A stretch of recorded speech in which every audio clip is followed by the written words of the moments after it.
بسم الله الرحمن الرحيم نحمده ونصلي على رسوله الكريم اما بعد.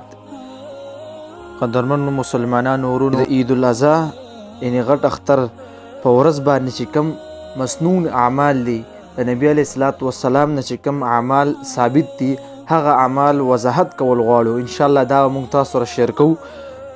نو په هغه اعمالو کې اول نمبر عمل دا دی چې کله د اختر سحر شي، الله دې موږ ټولو باندې راولي چې کله د غټ اختر سحر مونځ وشي هغې نه بعد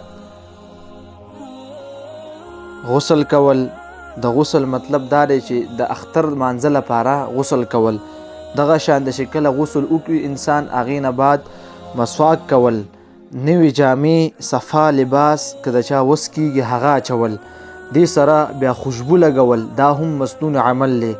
هغې نه بعد بیا د مانځه نه مخکې ایسه هم خوړل نه. مطلب دا دی چې د غټ اختر په ورځ باندې چې انسان د مانځه لپاره ځي، د غټ اختر مانځه لپاره د هغې نه مخکې مونږ او تاسو څه ونه خورو. دا حکم او صرف د غټ اختر دی. حالانکې وړوکي اختر حکم دا نه دی.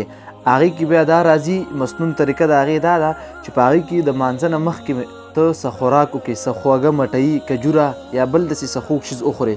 نو غټ اختر د مانځه نه مخکې څه خوړل نه.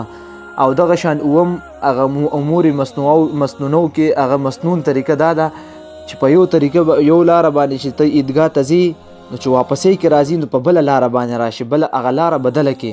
دغه شان بیا کله چې ځي عیدګاه ته د کوم ځای کې چې ته مونځ کې یا جومات ته ځي نو تکبیرات تشریق چې کوم دي هغه مونږ تاسو سره شیر کړي دي. هغه چې دی په بلند اواز سره ویل، دونه اواز چې ته اورې.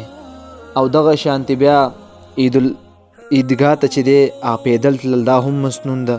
او بیا چې عیدګاه ته ورسي هلته چې دی خپل تکبیرات ختمول دا هم مسنون عمل دی. دغه شانتې که چېرته میسر وي، یو سړي لپاره اسانه وي او ډېر ورته لوږه تکلیف نه ورکوي نو بهتر او مسنون عمل دا دی چې د قربانۍ د غوښې نه ابتدا د خوراکو کې مطلب دا دی چې خوراک اول هم همدغه چې کله قرباني وکړئ دا وخورئ، د دې نه مخکې تاسو خوراک نه یې کړي.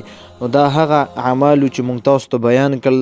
تقریبا 11 اعمال داسې دي چې د غټ اختر په ورځ باندې دا کول سنت دی، نبی علیه الصلاۃ والسلام نه ثابت دی چې موږ او تاسو د دې نه محرومه نه شو.